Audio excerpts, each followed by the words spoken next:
All right, so welcome to today's podcast show. And today we just want to talk about blockchain and tech impacts in Africa. And I'm joined by a guest all the way from Nigeria. So, King David, please introduce yourself. Okay, hi. Glad to be on the podcast. My name is King David, and I'm the founder and CEO of SPC Universe, and we're a tech organization that builds a collaborative ecosystem between talents, entrepreneurs, investors, and governments. And yeah, excited to be here and looking forward to the conversations on this podcast. Cool. So, um, let's just get straight to it. So, King, how do you see tech in Africa? What's your view on technology in our continent, Africa?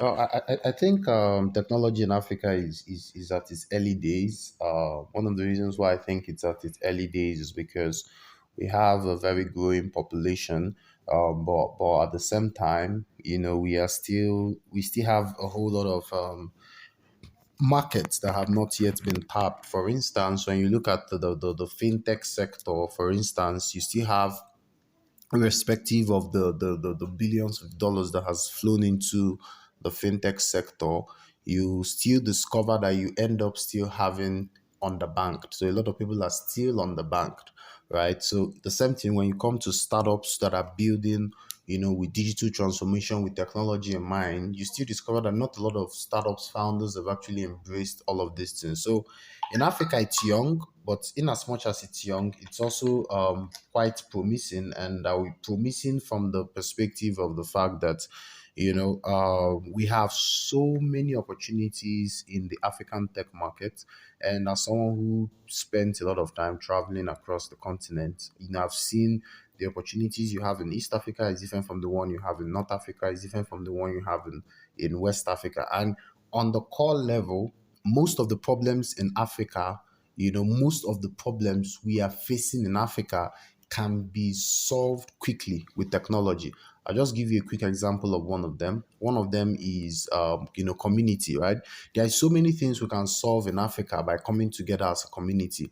As a continent, if we come together as a community, whether there are startups, whether it is in talent, if we can work together with a collaborative mindset, leveraging on technology, then you get to find out that most of the problems we think we have in Africa actually do not exist. So yeah, that's how I see tech in Africa at the moment. Okay, I've heard you speak about most of the Africans are underbanked. Do you mean that just probably few privileged individuals are the ones enjoying the bank services, or what do you mean by this Yeah, so context? underbanked is underbanked is actually it's in two ways, right? The first way in the part of underbanked is when we look at it from the perspective of the offers or the services that people are able to get from the financial sector based on their income level or where they are, Mhm. right? For instance, assessing of loans, assessing of things from the bank is only for those who have gone out there, those who have made the money. So basically, it's the rich people that can access all of these things. It's those who have resources that can actually access it. While the vast majority can't actually access proper financial services in quite a lot of countries, especially in a place like Africa, because we are focused on Africa. A lot of people cannot have, access some of these financial services. That's on that part. On the second part, there are so many places in Africa where people are not yet with the rise of many fintech platforms and all of that. There are so many places in Africa where people are still finding it hard to do. In Nigeria, they recently launched they want to take away cash from the system. So Mhm. they pushed everything for digital transfers and all. And as I'm telling you, it was like the country was on shutdown. It was like war just to embrace digital transfers. It's like a country of over 200 million people. More than half, what am I saying? Over two-thirds of the people could not move easily. Nothing simple, just that the amount of cash you're going to be holding is going to be lesser. But then you come to a place like East Africa, and then that problem is lesser. Yeah, Everybody uses, even the common border who maybe is just driving, who you say would not be conversant with this thing, uses, this M-Pesa. thing, M-Pesa or Momo. mobile money and the rest of them. So that gap is not there, right? So underbanked is depending on what we want to talk about. It comes from various perspectives, but the truth is that the African continent is still heavily underbanked, which is why fintech is one of the most promising sectors for a lot of venture capital. Okay, so that has just caught my attention. I didn't know. Okay, because I'm from around these sides of Africa, Yeah. I thought other parts of Africa also embrace digital money. So that's the opposite case. So you Momo mean failed woefully in Nigeria. Momo ah launched in Nigeria, but it didn't succeed. so Yes. they still embrace the, So let me call, traditional kind of transactions. exactly. Traditional banking system is what the country embraces. Cash, all of that, taking my money to the bank, depositing it. So, or any other innovation you are coming up with, it's people embrace it. But then, when you look at the population of those who have embraced it and those who have not, it's the gap is wide. Do you understand what I mean? The gap is Yeah. very wide. So just a small population embrace the technology, but the larger majority are still behind it. Exactly. So there's a lot of kind of sensitization That that needs to needs be to be done for adoption. exactly. Okay, and on that note, can you also probably check on the future of, rather talk about what you think of the future of digital transformation, so that we onboard Yeah. these people Yeah, from so I all over think I Africa. think Africa is beginning to have conversations around digitalization and digital transformation, and you cannot talk about digital transformation without talking about digitalization of industries.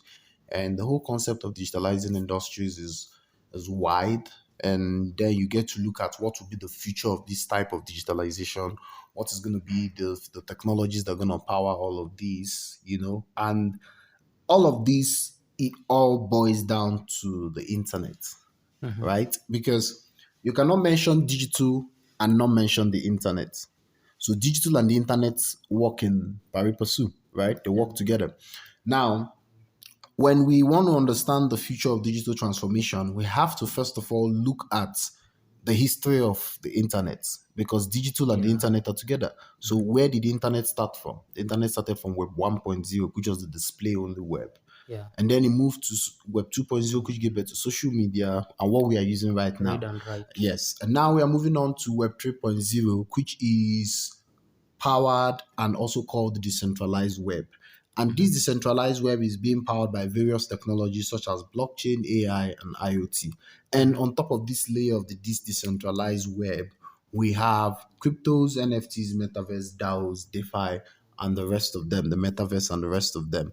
Now, understanding that this is simply an evolution, just like the way we move from iOS 11 to iOS 12 to iOS 13. It's simply what? An evolution. That understanding is basically all you need. Because once you understand that it's simply, an evolution of from various phases. In fact, there was a time Elon Musk and Co came out with Web 5. Yeah, They came out with Web 5, they started wanting it to try, and people are like, hey, yo, we haven't even we've understood not Web finished 3. understanding Web 3 and you guys are coming with Web 5. Please just forget about that. But for me, I understand that these things keep going. So at the moment, as of today, you and I are talking, the future of digital transformation is Web 3.0. And that's why we keep on singing and saying to everyone that understanding about the powering technologies of Web 3, such as blockchain, AI, IoT, understanding the layers of Web 3, the infrastructures of Web3, such as cryptos, NFTs, DeFi, DAOs, these things are non-negotiable. These things would be the things that are going to power the future of digitalization, the future of industries, the future of work, the fourth industrial revolution. These are the tools that will power all of these things. So not paying attention to it is literally like choosing to live in the dark. Picture in 2010 or picture right now not knowing how to use WhatsApp. How will people look at you like someone says, give me your WhatsApp and say, no, I don't use WhatsApp. Okay, do you use Telegram? No, I don't use Telegram. Yeah, it would What do be you very use? difficult to even How do we communicate. communicate? Right. So Yeah. automatically it's like saying I can't do business with you. You understand? So that's how it's going to be. A time is coming where if you do not have an office on the metaverse, you'll be looked like as an unserious person. In fact, now if you say you are as a business, everybody's expecting you to have a website. on the basics so that they can read about you. Yeah. On the basic. The time is coming when if you say you're a business, you don't have an office on the metaverse, you You're are joking. Because prehistoric. how will customers meet you? Customers will not want to be chatting you again. That's the crazy part. Customers will want to wear their AR glasses and walk into the store immediately and look at what they want and say, okay, I want that one, I want that one, I want that one. Bring it for me. And So they place the order on the metaverse. And in 20, 30 minutes, the thing is in their house physically. yeah, so just clarify those who do not know what the metaverse is. It's just a virtual reality where we've been having it for years, but I think people think the metaverse is wearing the VR glass and stuff. It's why that's just an innovation. Metaverse even means having WhatsApp video calls. That's virtual Reality. reality. So that's a Absolutely. So it has metaverse. always been existing. Yeah, it has always been in existence, and the blockchain now is kind of decentralizing it to And now. making it more immersive. Yeah, more immersive, and I'm sure at some point someone has ever gone to watch a 3D movie. So that's just a glimpse of what the It's possible. metaverse will offer. So we'll have a conversation about this, and so let's move on to how do you see? You've talked a lot about DeFi and all this blockchain stuff. How do you see it impacting nations? So I feel that first of all, I believe in the concept of decentralization. And the reason I believe in the concept of decentralization means absence of central authority. Now, one of the reasons why we see a lot of poverty in nations, and I'm going to say this boldly, is because all of these things are man-made, right? And I keep saying it, poverty is man-made. Not having is man-made. Now, the structure, the global economy is a giant casino. That's what now you're saying Yeah. about. It's a giant casino. And when I say it's a giant casino, it's not a story, it's facts, right? Now you have the banking system printing money like they just get up today 3 trillion. This is they're calling, it sounds like, oh, 3 trillion, it's just 3 trillion. Hello, it's 3 trillion. This is money that someone can use for 10 to 20 years. And they print it once. And what happens? No limited supply. The circulating supply is infinite. And what happens? The economy keeps drowning. Okay. Keeps drowning. Now, when you look at this from this perspective, and then you look at what the whole concept of decentralization is, yes, there have been bad actors, but decentralization removes power from central authority. Okay, as I've been traveling, I'm able to transfer money to any country using Binance without having to worry of this and this and this and that. You know, the number of jobs. Now, what I'm excited about it for in Africa is Africa missed out on Web 2. Big time. Yeah, We are the highest, second highest consumers. In fact, the highest because China built there. So I will use the right word. We are the highest consumers of social media in the world. Yet, we do not have our own successful African social media network. We Yeah, don't. I imagine We don't. Now, companies like we don't. social medias, we do not have We don't anyone. have any. And now what this causes, it creates a whole gap. And now we are coming again into Web3. Everybody has a level playground. Nobody has gotten it. Nobody has figured it out yet. So what happens right now is that Africa has the opportunity like every other country. So now this is not that we are colonized, because the next thing is Africa can come out 10 years from now when we didn't take advantage and say, oh, it is because we are not advanced. No, it's not true. These things came into Africa even quicker. Africa is the highest adopters of most of these things quicker. So the truth is that but we keep on adopting from the consumption mentality, consuming. But we have to build our own metaverses for our own countries. We cannot wait for Europe to come and build Nigeria's metaverse and then do it for you. Do you know the billions of dollars that will be lost by allowing another country to build yours for you? Yeah, so many. Even the projects here in Africa, we give them to the West. So And we could then have, you see African founders who are skilled. You cannot invest in projects in the continent. We're waiting for the white people to. So based on what we are doing here is we build the projects, we sell to them. We build the projects, we sell to them. 10 million, 5 million USD, we are off. Then they take it and they take it back there and they turn it into a major project. So what I feel blockchain is going to do is blockchain is going to create a level ground Level playing field. for Everyone. everybody. Uh-huh. So if you that's the reason why we keep on advocating for we need to build a collaborative ecosystem of talents, entrepreneurs, investors, and governments. Talents who can render the skill sets to build on this future. Entrepreneurs who can build the projects for this future. Investors who can invest into the projects that are being built that need resources. And government to create the right policies that will not strangle the growth of this future. This is what Africa needs to do now. Africa needs to invest in this. You see these four things I mentioned.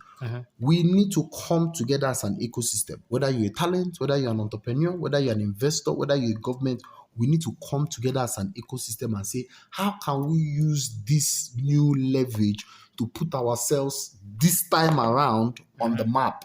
For the first time, let us be the one exporting products to them. This is the first time we're having such opportunity again. We've missed it in Agric. We've missed it in so many places. If we miss it in Web3, We are done. I Yeah, don't know I when guess. next. Yeah, I guess now, to all the builders listening out there, now this is your opportunity to build DeFi protocols that is Africa made, that probably solves most of our problems here in Africa. And just before we move on to more talk on the blockchain tech, perhaps we check on the limitations for technological growth in Africa, and then now we will transition to how probably blockchain can help us leverage and solve most of these limitations we are facing in probably in Africa. Could you talk about some of the limitations Africa is facing in tech So, space? so most times, if you meet most tech founders, most of them will tell you that their first step, the problem is funding. And in as much as I agree with them, because for someone like me who has been bootstrapping my companies, I know how painful it can be to bootstrap and grow. Because when you have resources, you can grow fast. But then when you are bootstrapping, your pace of growth could be, limited. It could take more time. But then when you have the ability to, just run it through, it's also helpful. So what I feel are the limitations. The first limitation I feel is the part of funding, which a lot of people talk about. Access to funding. Like here, as an African startup, getting funding is harder than a European startup at any time. That's the major reason a lot of African startups try to incorporate in other countries just to position themselves for, Funding. for funding and opportunities. Then the second one I think would be, talent, commitment and talent. I think that would be that.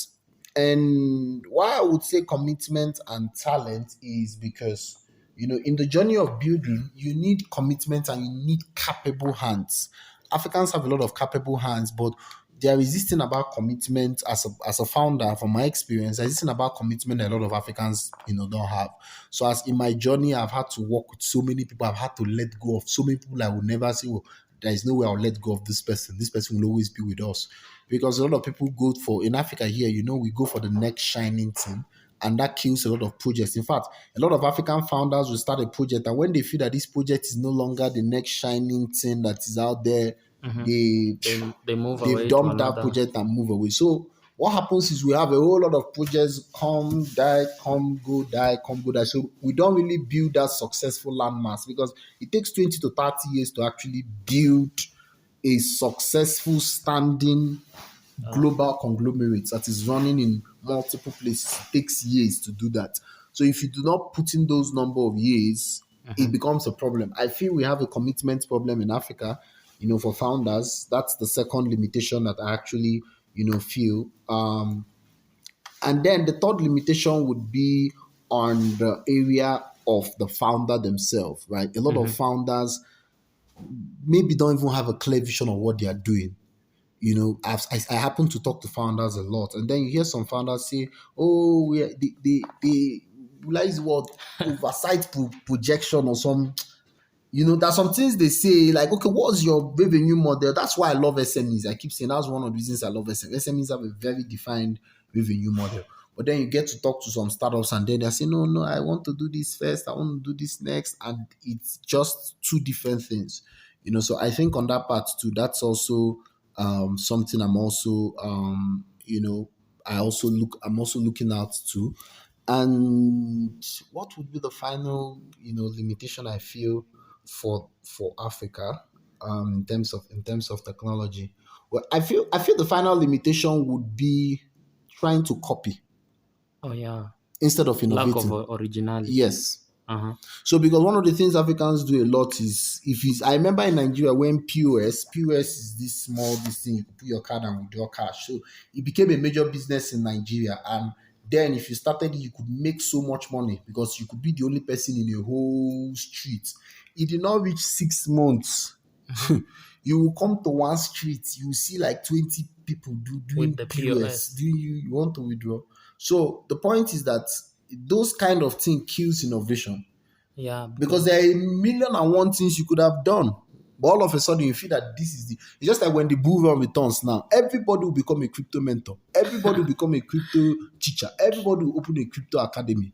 yeah. But then the big question you ask them is, where were you now? This is the bear cycle right now. Uh-huh. Where were you? How many people did you impact during the bear cycle, telling them about cryptocurrency, telling them to buy cryptos?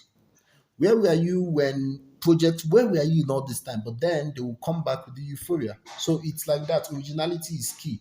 Before I got into cryptos, I was already a tech founder. I already understood what I was doing in tech. So when I got into cryptos, I was just looking at how to use cryptos to add to what I was already existing doing already. So I think a lot of founders, originality is like, you rightly say, I think originality is one thing that is also that needs to be solved. Yes, Yeah, so people should come up with their own ideas exactly. instead of copying the ones that have No, already I'm not. solved problems. Yes, copying is not the problem because there is no 100% original idea. Maybe you can innovate on another Exactly. idea. So if you look at, okay, this person is solving this problem, this person is solving that problem. So me, what kind of problem can I actually solve? Right? I give you an instance. When we wanted to build a collaborative ecosystem, the first thing we thought about was, okay, do we just focus on building a talent ecosystem? If we build only a talent ecosystem, that means we want to go and compete with the likes of Andela. We want to go and compete with the likes of Talent QL. These are talent organizations in Africa that are already supplying talent to a lot of international companies. But the goal was not to build talents. Now, look at the goal. Now, let me show you the power of innovation. So, you look at that model, you see what that model is, and you say, okay, for me, I don't want to be exporting talents. I want to match talents with founders who are building in Africa. Different routes. You understand what I mean? Yeah, And then I don't want to be trying to teach it to the founders. I want the founders to also be my ecosystem so that it's easy for me to do the matchmaking. Because there's a different thing that you are just a founder and I'm having to pitch to you and you are in my ecosystem, in my community. So I can say if you are looking for a product developer, send me a DM. I have a list of good guys I can connect you to. If you're looking for a software developer, and they're always looking for all these things. So yeah, what happens is I looked at the existing model that was already there and then found a way to innovate. So it's not necessarily like maybe copying is when we use the word originality, nobody's telling you to maybe necessarily go and build from A to Z, but try to innovate. Let it not just be ask yourself that why would this be better? That's they call it competitive advantage, even though I don't believe in all those competitive advantage thing. But then that's your opportunity to get it. yeah. And on that point, there is usually this saying. I'm not sure if I'm saying it the right way. Don't try to build something that will cause problems. Rather, try to build something that will solve a problem instead of building something that will even cause more problems. So 100. on originality, some people try to come up with stuff that are solving things that have already been So, solved already. or So some that, people are trying to solve imaginary problem. yeah, so That's it's another even thing. creating, yeah, I Trying think to that's create a also problem and solve the problem is madness too. that's also a certain limitation I've seen in Exactly. Africa So a lot here. of people just sit down, and one thing we don't do in Africa is we don't do survey Yeah. because a lot of projects should have not started if they did survey. So they So sit down, they think of the problem, it makes a lot of sense to them, and they build a solution. And then they start looking for funding. Some are even looking for money to build a solution they've never done a survey for. So research work also needs to be done before Exactly. someone So starts because coming you up need to with. know this problem I want to solve, is it really a problem? Is that one of the problems we are working on? We are solving at the moment. We know it's a problem. We know it's a major, major problem. It's You understand? So we are working day and night to make sure we solve it because it's a problem and everybody needs. Personally, for me, I don't like building solutions that everybody does not need. Yeah, it's like forcing You understand? something down the I've throat. never built solutions that maybe only a small audience can use it. No, my solutions are always that if you look at the world population, you can boldly say that half of the world can use this solution easily because it solves a general and basic problem. So just to get back on Yes. blockchain Mm-hmm. and probably how now it can be used to solve these limitations. Yes. Now, for instance, the first one you talked about was most of the, let me call them startups, Mm-hmm. say they don't have enough capital. How can blockchain solve some of these problems? Blockchain has solved capital raising problem more than any industry, any technology infrastructure. The likes of Ethereum that is successful, all the projects that have been successful on blockchain were solved by blockchain raising. Most of those projects in the beginning, it's now venture capital is coming in. In the beginning, if you had a project, venture capital would not come in.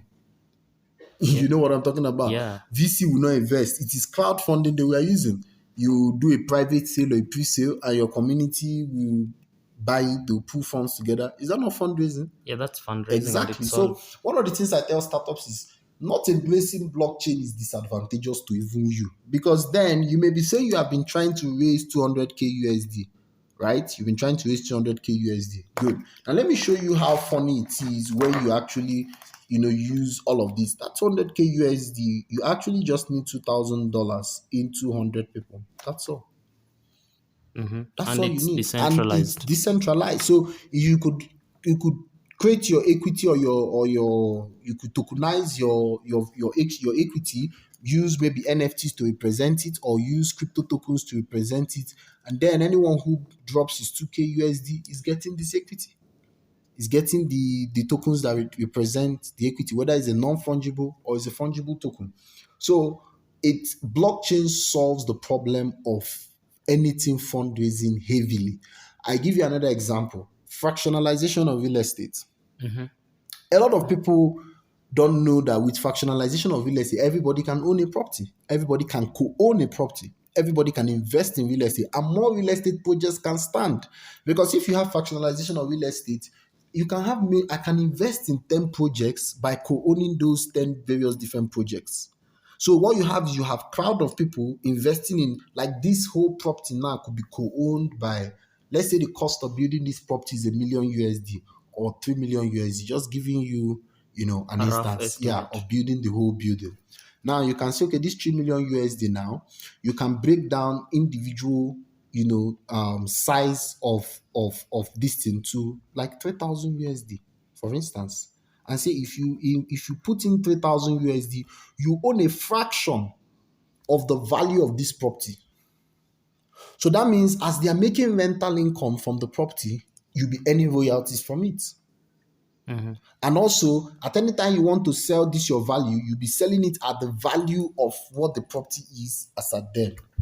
Now, what happens when you have a structure like this? More people can participate in real estate. More money can be raised in real estate. You're no longer only be waiting for banks to give loans. You won't only be waiting for venture capital to raise money for before you can do projects. So blockchain solves the problem of fundraising massively. Massively. It's one of the major things I even tell startups. If you've been trying to fundraise, you've not gotten it well, it may take you 6 to 12 months, but that time you'll be using to chase venture capital. Actually, if you can build a good community in 4 to 6 months and then work with them, they would invest in that your project and hold equity to it, and then you would be positioned for that same thing you were looking for venture capital for. So Yeah, yeah, it solves that problem massively. yeah, and the beauty of blockchain is it's cross-border and Mm-hmm. decentralized. Anyone Sell his can equity at any sell time. his equity, and anyone can buy into the equity. Exactly. You can have members from Brazil, from Nigeria, from Kenya, from Mm-hmm. all over the world.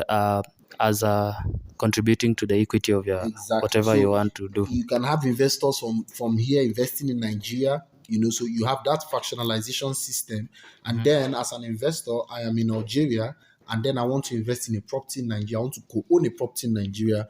I want to invest in properties in Nigeria. I can do that because I know that at any time I want to liquidate, I can liquidate it on the blockchain. Yeah, and there's no central authority That even is doing some background check on your financial uh what can I say, and records and financial all of that. activities. Yeah. Absolutely. um just something on we've talked about more limitations, and blockchain solves the problem of now capital.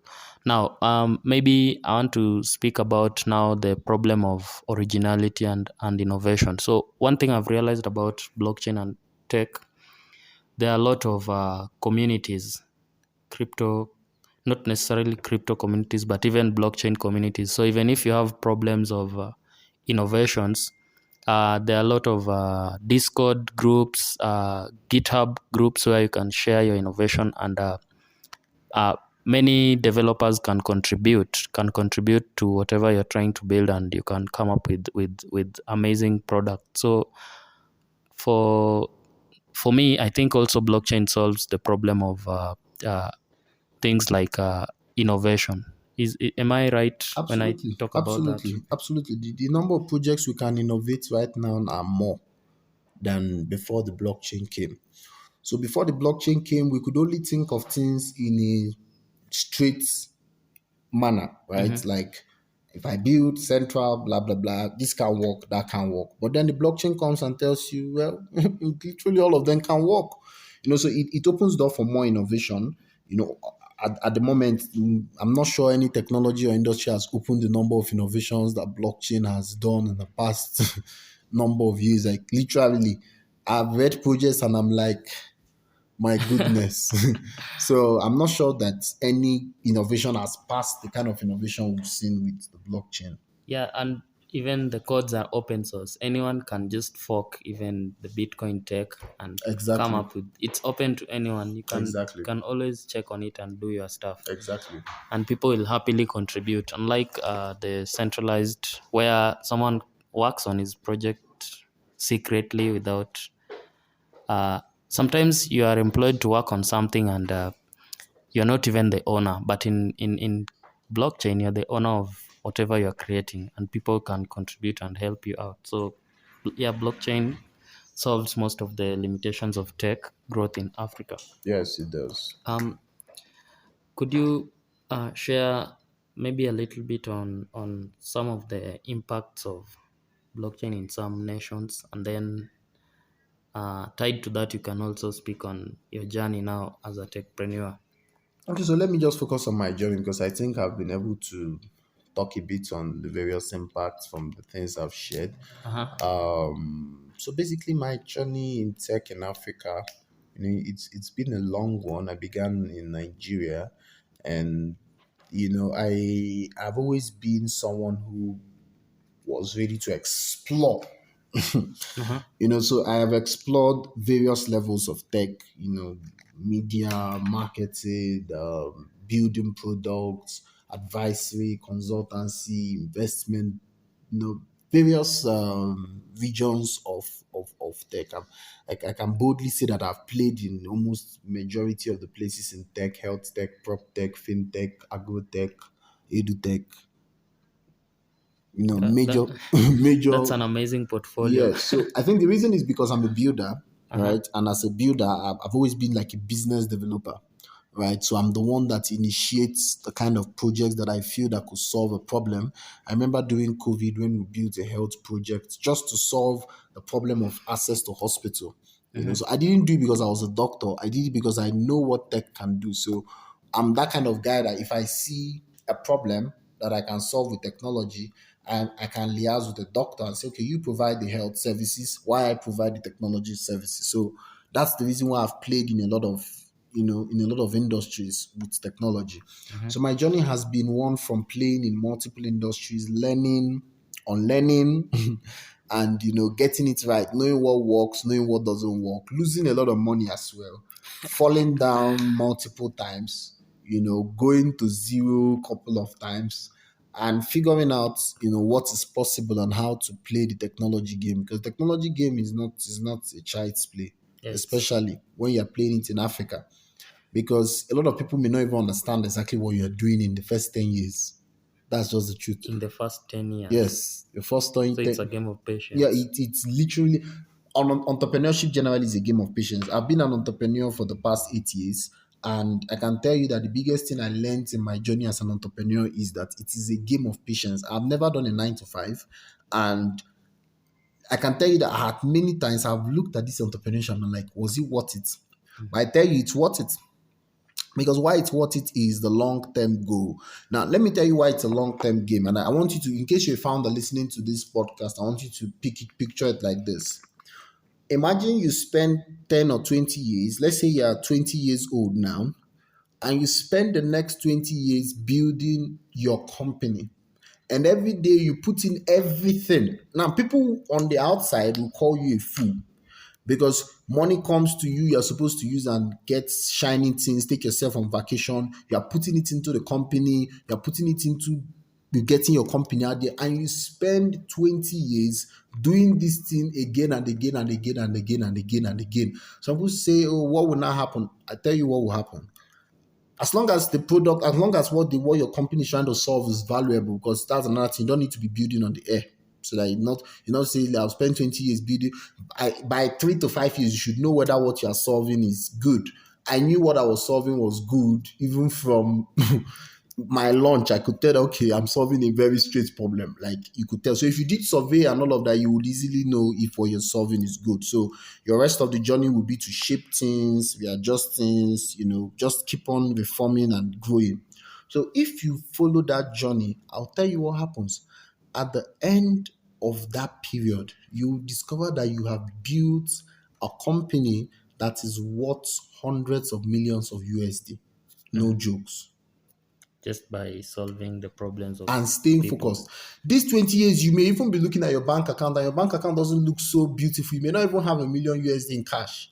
You may even be look at someone like Elon Musk. He's always complaining he's broke, and the truth is that he's broke. People don't agree with him, but he's broke. Yeah, he's broke and he has But over he's the richest man on $150 earth. billion, Yes. but he's still Why broke. does he have that money? Because he has built a company over time that has become so valuable. So that is the success of a founder. A founder's success is when you have built over time. Like every day I wake up as I'm building my own company, I'm building my baby. I'm waiting for the day I will celebrate his 1 billion USD valuation. And by the time you come to that level, me and you know that at that level, you can no longer be poor. So it's a game of patience. So the patience is not because you're just being patient. It's the patience is because it doesn't take overnight to build good valuation. If you're going to build a valuable business, it takes years. And if you're patient enough, okay, now I was saying this too. I say, imagine at 40, you look at the company and it's now worth 250 million USD, and you own 70% or 50, let's even say you own 50% of the company, and you decide you want to sell 40% and hold 10% stake. You want to exit but retain some. Yeah, You're exiting it's, with nothing less than 100 million USD. yeah, you'd still be wealthy. Let me say, generational wealth. Your And children are good. You are good. You are 40. But for after, the past 20 years, you were working all your life, yeah, you're building. suffering, And building. people out there were like, this guy keeps on burning his money. And now with that money, they see you, phew, you buy a house in an island. They see you, phew, you buy a private jet. You see? And then they are wondering, why is it happening overnight? No.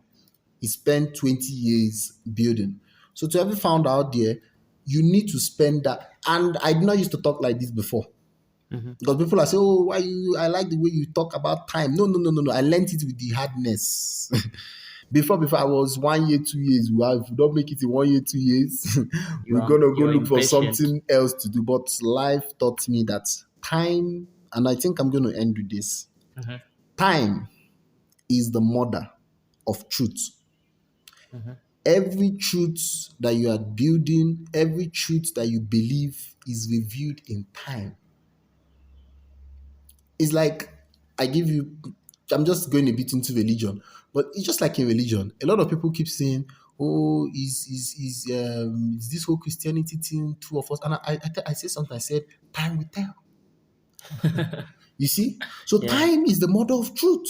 So if you believe that this company you are building is valuable, time will will tell. tell. So it doesn't matter whether the rest of the world doesn't see it now. It doesn't matter whether maybe you are not having a lot of money now, but time will tell. So imagine they told you that you should be going to work every day. That's why I like the journey of a founder. They tell you to be going to work every day for 20 years, and at the 20th year, you retire with 10 million USD. Won't you be going to work? Yeah, I would be going to work, So a definitely. lot of people even go to work with retirement plan and it's not even up to a million USD and they are happy to wait for that retirement plan. What of you as a founder building and then you know that your payday is coming? And on that payday, when you choose to retire or you choose to exit, that you'll be exiting with something huge, Something tangible. something tangible. Yeah, that it's been an amazing talk. So, as you've listened to King David, he's talked about so many stuff, and it's very helpful to all the founders out here planning to start building. Now, blockchain will probably give you a stepping stone on most of the technology that we are trying to come up with. So, yeah, it's been an amazing talk with King David. So yeah, King David, just as we are ending, probably you can share with us probably your social media handles and where we can find most of your works. And if you are okay, you can also share with some of the projects that are already, let me call it deployed rather, that are already running that we can learn from you. Okay, great. So yeah, basically you can follow me across Facebook, Instagram, and LinkedIn. LinkedIn is King David. Instagram is the underscore King Eternal, and Facebook is Dave J Daniel.